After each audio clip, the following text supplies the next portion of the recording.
हा हॅलो. हा बोला ना. कामात होता का तुम्ही? मग कॉल केले होते. हो चालेल, काम चालूच राहतं, बोला. मग त्या गाईचं कसं होईल सर? ते क्रॉस ब्रीड मध्ये येते का आपली खिल्लार मध्ये? लाल ना?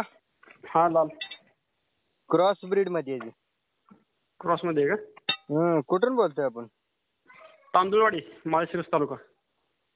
प्रॉपर हा तांदूळवाडी माळशिरस. हा हा. बरं बरं. नाव काय आपलं? प्रशांत देशमुख. बर ठीक ठीक. ती काय झालं होतं, मी पाठीमागे एकदा आपल्या पुण्याच्या प्रदर्शनामध्ये व्हिडिओ आलेला ते बघितलं होतं. सोनेरी खिल्लार गाय आपल्या महाराष्ट्रात एकच होती तिथं आलेली प्रदर्शनामध्ये. हा. मग म्हणलं तसं काय ह्याच्यात गुण आहेत का काय आपल्याला समजेल का त्याच्यातलं माहितीतलं? मग म्हणलं तुम्हीच आहे, तुमच्याकडे समजेल तिचं. नाही नाही, हे क्रॉस ब्रीड मध्ये कलर सोनेरी मध्ये प्युअर येत नाही. बर. मग ती कसं खिलारचं प्रदर्शन होतं, मग ती सोनेरी कोणत्या प्रकारात आली होती ती प्रकार वेगळा. बरं बरं. मग ती आता हिला जर आपल्याला ब्रीडिंग करून काय हे करायचं म्हणलं तर कुठल्या ह्याच्यात करावं लागेल ब्रीडिंग? खिलार मध्ये करायचं, पण कसं आहे माहितीये का? हं. एकदा पहिलं वेद बघितल्याशिवाय खात्री लागत नाही पुढच्या गोष्टींची. बरं बरं बरं. आता समजा, आता हे अजून पहिला गाब गेली नाही, बरोबर आहे? हां हां. हिला भरवल्यानंतर ही पिल्लू आईवर टाकती का बापावर टाकती काय सांगता येत नाही ना झाल्याशिवाय. हां हां हां. पिल्लू कसं होतं त्याच्यावर अवलंबून. तिच्या वंशातनं तिच्या रक्तातनं काय गुणधर्म आहे हे लक्षाला घ्या. असं पिल्लू होण्याच्या अगोदर किंवा ती डिलिव्हरी होण्याच्या अगोदर काय कळत नाही. बरं बरं बरं. मग ती पिल्लू झाल्यानंतर आपल्याला त्याचे गुण कळून येतात की बाबा ही गाई अशा अशा प्रकारे पैदास देऊ शकते. हां हां. हा. तेच म्हणलं तुमच्या माहितीतनं जर आपल्याला ब्रीडिंगसाठी जर असं वापरायचं म्हणलं हिला तर चांगलं पैदासाठी असं काय आहे का वळू एखाद्याकडे त्याच्या हे गुण चालणार? तुम्हाला यामध्ये कष्ट खर्च करायचा असला किंवा तुम्हाला प्रॉपर कट्टर राहून काम करायचं असलं खिलार सोबत, किंवा मी सांगतोय त्या गोष्टी ऐकून माझ्यासोबत राहून करायचं सर आपल्याकडे ब्रीडिंग तयार करायची आपल्याला, तर प्रॉपरलाच वेळ घालवायचा. मग ही शेण गोमूत्रासाठी म्हणून सदस्याची घडल ती घडल, काय घडल ती घडल म्हणून प्रयत्नावर ढकलून द्यावं लागतं.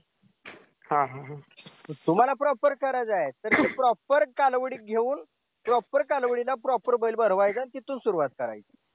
बरं बरं. मग या ठिकाणी थोडा खर्च होतोय, कष्ट लागतंय, मात्र सुरुवात होती आजपासून.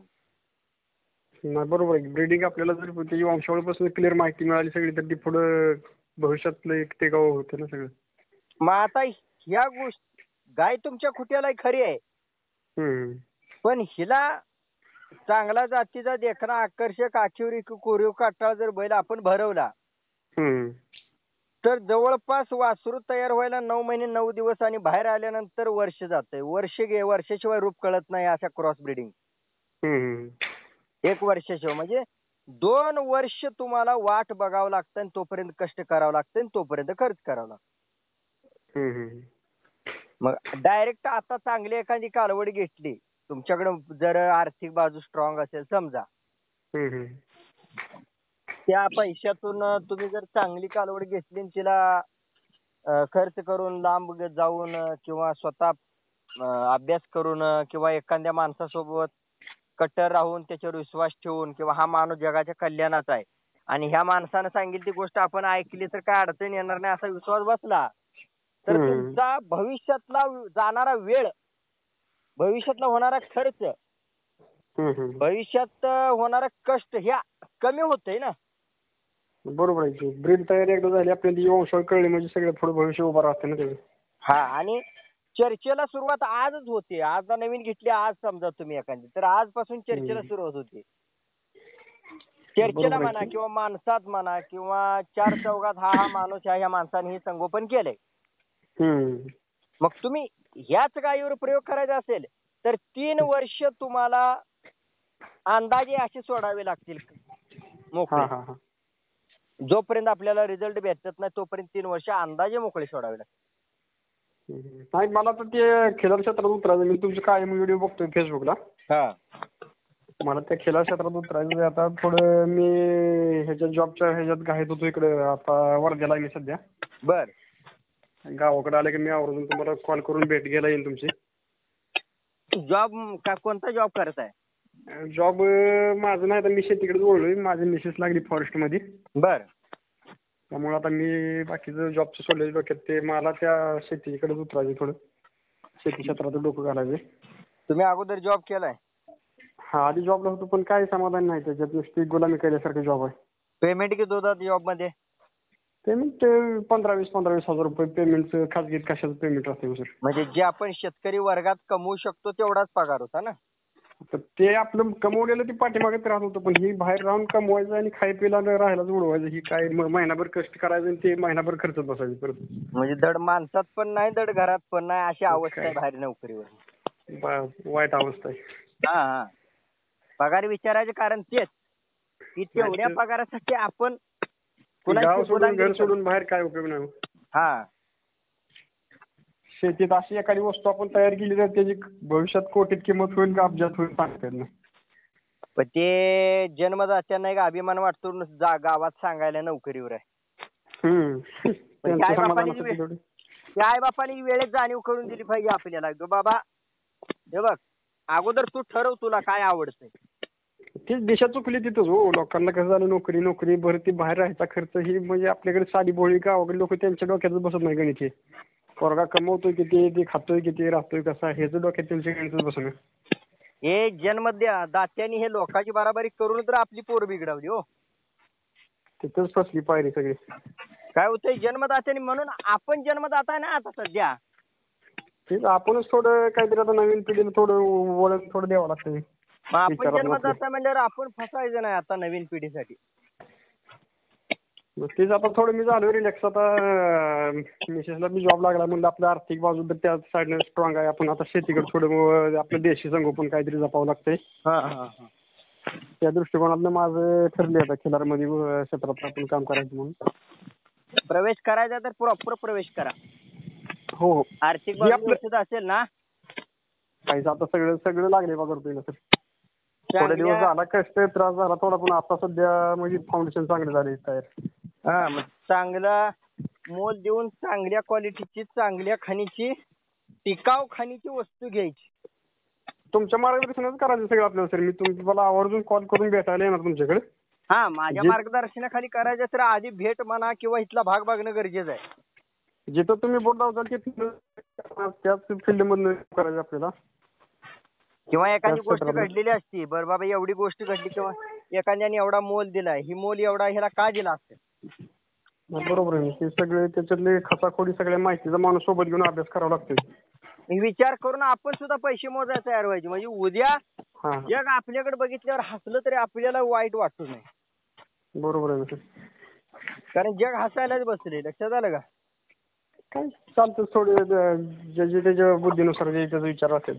हा, त्यामुळे जग काय लय जणांचं कसं आहे माहितीये का, जग काय म्हणल तो काय म्हणल हा काय म्हणल ह्या दृष्टिकोनातून आज आपली लोक महाग पडली सगळे.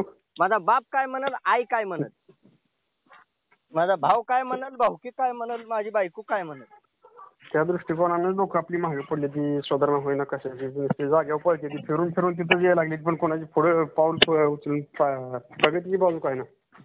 आपलं मन काय म्हणते ऐकायच्या बाजूलाच राहिलो. मी काय करतो, माझं वडील काहीतरी म्हणतील, आई काहीतरी म्हणतील, भाऊ काहीतरी म्हणल, बायको काहीतरी म्हणल, भाऊकी काहीतरी म्हणल, नाती काहीतरी म्हणतील, म्हणून त्यांचं ऐकण्या दिवस चाललं. त्याच्यातच फेल गेला असं आपल्याला भाग सर.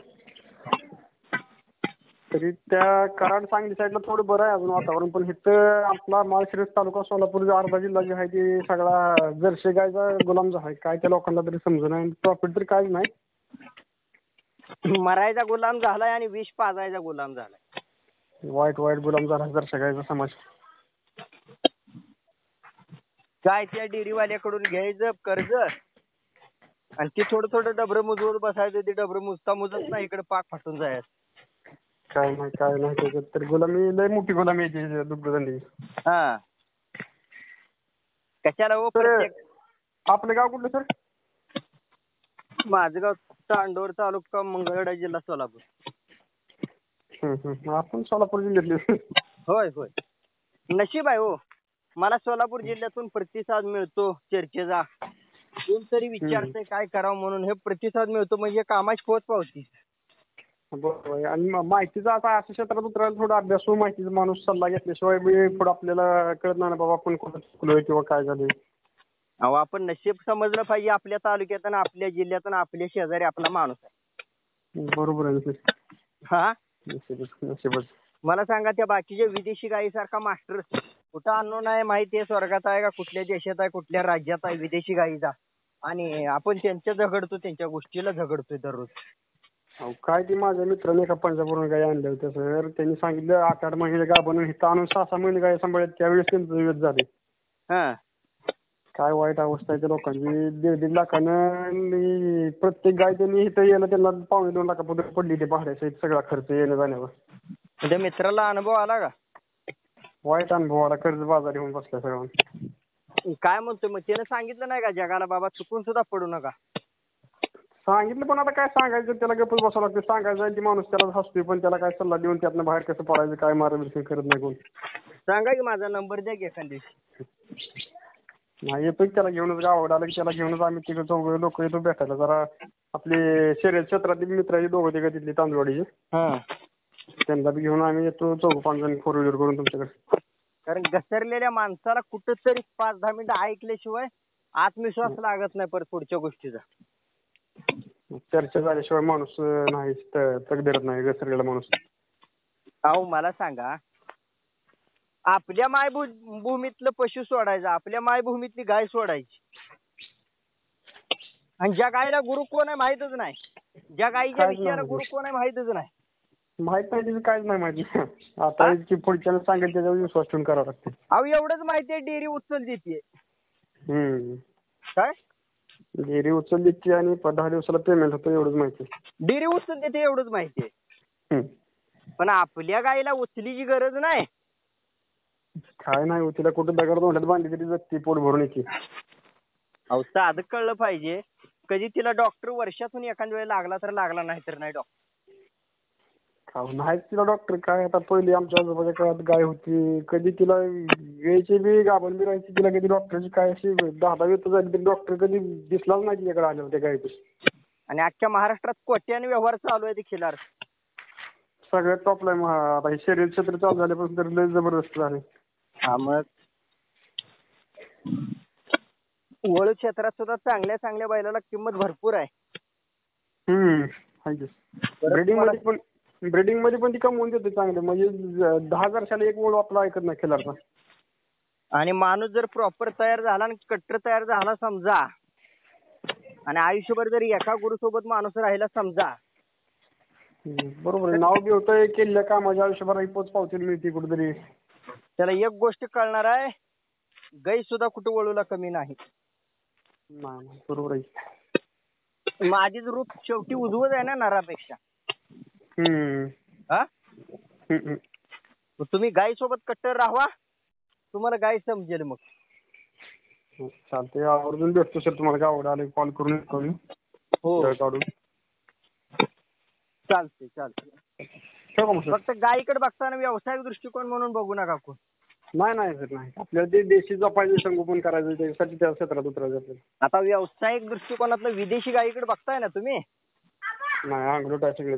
काय अवस्था आहे विदेशी गायीकडे व्यवसाय दृष्टिकोनानं बघताय? विदेशी गायचं काय लोकांच्या डोक्यात ही जाण सगळ्याच्या, कसं 2 लिटर दूध रोज जास्त निघेल आणि काय प्रॉफिट कसं, पण ती गोल फिरून तिथे यायला लागले. जेवढं तिच्याकडे घ्यायचं त्याच्या डबल तिला घालावं लागतं.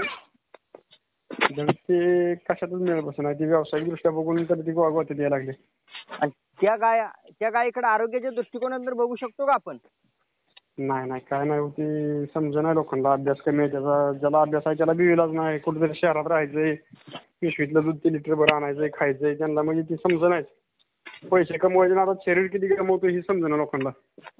त्या गायीकडनं आरोग्याच्या दृष्टिकोनातून बघता येत नाही ना, व्यावसायिक दृष्टिकोनातून नीट बघता येत नाही मध्यम वर्गाला. नाही, काय नाही.